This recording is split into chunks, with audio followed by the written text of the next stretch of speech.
This wasn't easy, but here are my top 10 favorite games of 2014.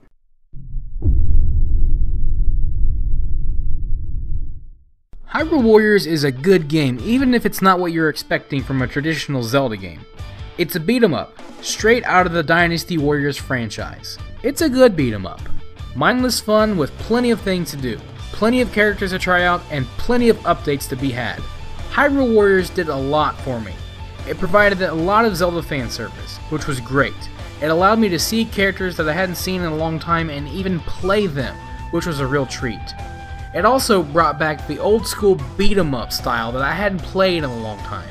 The biggest thing is that Hyrule Warriors brought couch co-op back into my life, which is something I don't get to experience very often anymore, with the internet and online multiplayer being so convenient. Online gameplay is great, but it cannot be compared to the experiences that you have playing with people who are right next to you. And it's because of this that Hyrule Warriors was one of the most enjoyable gaming experiences I had in 2014.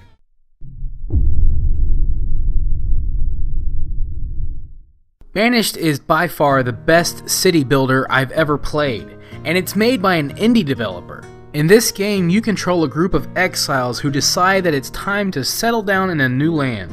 What sets this game apart from other games like it is that it's not just about making your people happy or building the biggest town that you can, it's about keeping your people alive. Having enough food, surviving the winter, and overcoming the spread of disease are just some of the issues you'll have to deal with while playing Banished, and those issues only intensify as you gain more citizens. Banished is extremely unforgiving, and if you're going to survive, you'll need to plan ahead. This, however, means that if you don't know what you're doing or you're a new player, you're bound to fail a lot. But once you've mastered surviving in the game, you might quickly realize that there isn't much else to it. However, the game does have mod support, and this has allowed players to provide even more content for the game. This has led me to visit and revisit Banished throughout the year, and that's why it's one of my favorite games of 2014.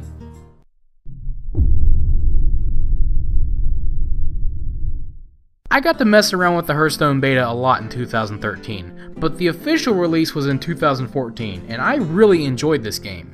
There really isn't much to say about the game itself. Hearthstone is nothing more than a simple card game, but for me, it became my #1 casual game, the game I played to kill time. It's what Plants vs. Zombies used to do for me. But Hearthstone is more than that. It's competitive. It's a game you play against other players.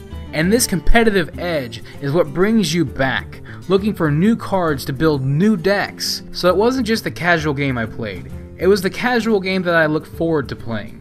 And I'll be looking forward to playing more of it in 2015.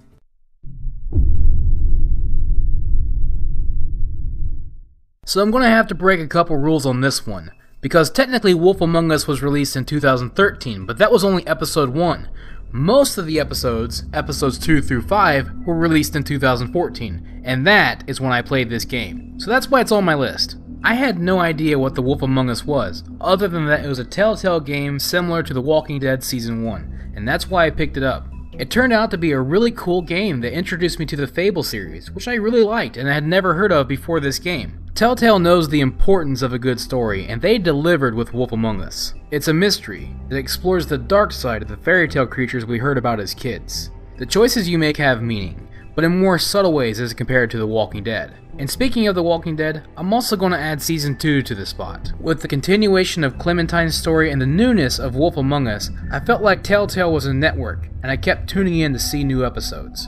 Telltale knows how to tell a good story and hook your emotions. That's what makes their games so great.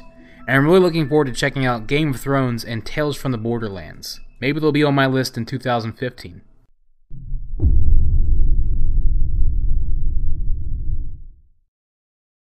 Just when people thought the Wii U was a complete and utter failure, Nintendo released Mario Kart 8 and it quadrupled its sales. Say whatever you want about the Wii U, but Nintendo has knocked it out of the park this year.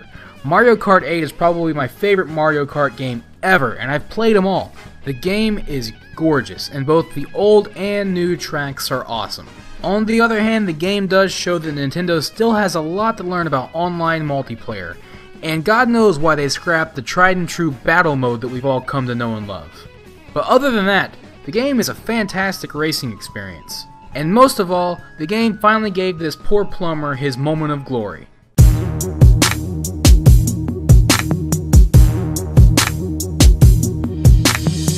They see me rolling, they hating, patrolling and trying to catch me riding dirty, trying to catch me riding dirty, trying to catch me riding dirty, trying to catch me riding dirty, trying to catch me riding dirty. My music's so loud.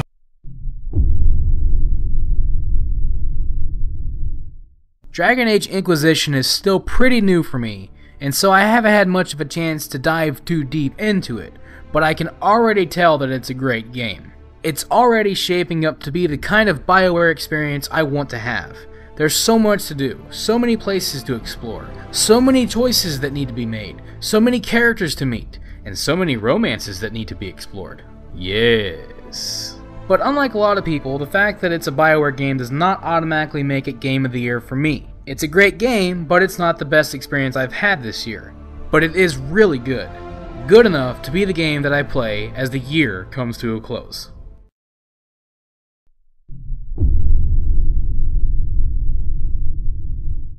So before Reaper of Souls, I hated Diablo III. I felt like it was a slap in the face to fans of the series. I hated Blizzard for what they did to such a great franchise. But then they released Reaper of Souls and they redeemed themselves, making Diablo III one of my favorite games of all time. I've played so much Diablo III this year, it's crazy. It's the kind of game that, yeah, I take breaks from it, but I always come back and want more.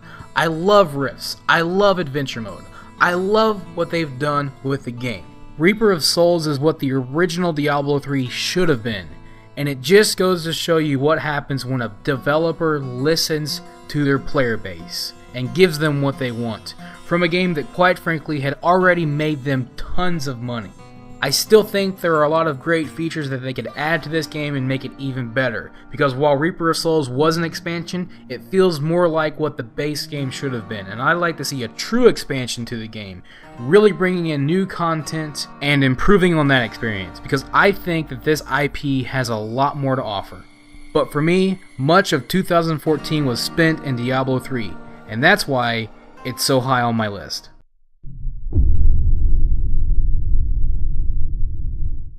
And the reward for the most underrated game of the year has to go to South Park Stick of Truth. I had so many friends who kept saying they didn't want to pay full price to this game and they thought it was too expensive.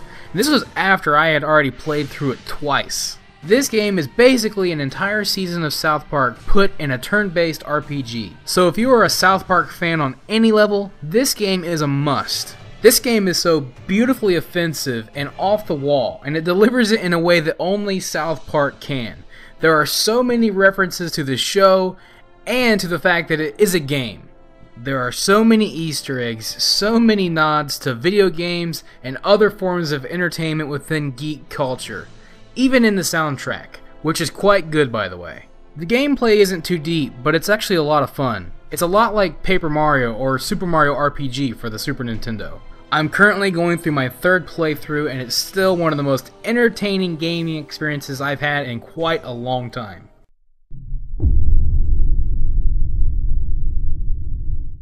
So much of my channel is invested in World of Warcraft that I'm not going to say too much about it here, but what I will say is that Warlords of Draenor is shaping up to be my favorite expansion ever. With every expansion you're going to have things that you like and things that you don't like. That's just the nature of change, but so far I have yet to find anything that I don't like.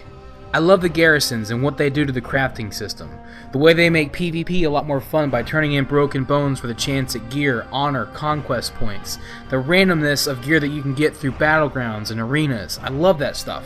I love the PvE content. Leveling was so much fun. It wasn't too long, but it wasn't too short. The zones were exciting. The dungeons are exciting. The raids are cool. I like the way that High Mall LFR isn't too hard, so it doesn't feel like a headache every time you want to run it. I love the follower system, recruiting new followers through the inn or out in the world, and the follower missions and what they can provide for me. I love the way the pet battle system is enhanced through the garrison and the other buildings as well. The fact that I don't have to go out and spend hours grinding ore and farming mats for dumb things, and I can get those easily. At the cost of not making as much money in the auction house with them, it's still a welcome change because farming isn't fun. So for me, Warlords of Draenor is shaping up to be the best expansion for World of Warcraft, and I'm excited to see where we go next, and I'm having a blast in the meantime.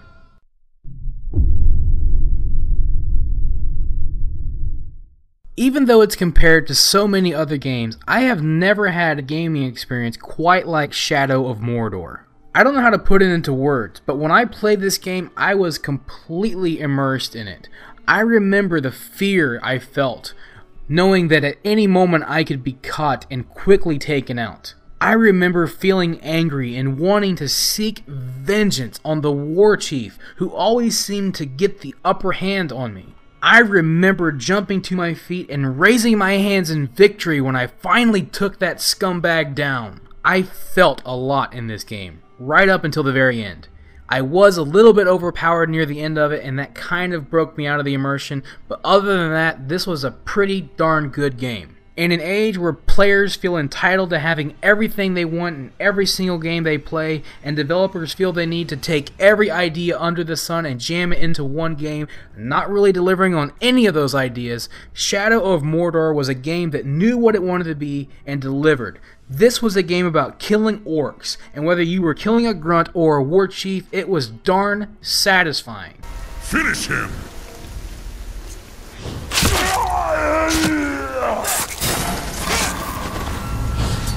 Brutality. This was the kind of game that brought out emotions in me, not from the story, but from the actual gameplay. And that's something that doesn't happen very often. And that's why Shadow of Mordor is my game of the year and my #1 pick for 2014. This was one of the best gaming experiences I've had in the past decade, and I can only hope that there will be a sequel or at least another game like it, because it was awesome.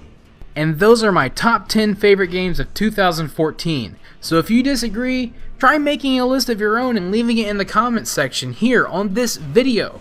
Maybe I'll get to check it out and see some games I might have missed. So if you enjoyed this video, let me know by hitting that like button, or even the favorite button. And if you found it informative, perhaps you'd like to inform your friends by sharing it with them. And don't forget to subscribe if you'd like to see future videos on this channel. Thanks for watching, have a wonderful day, this is Kephas, until next time.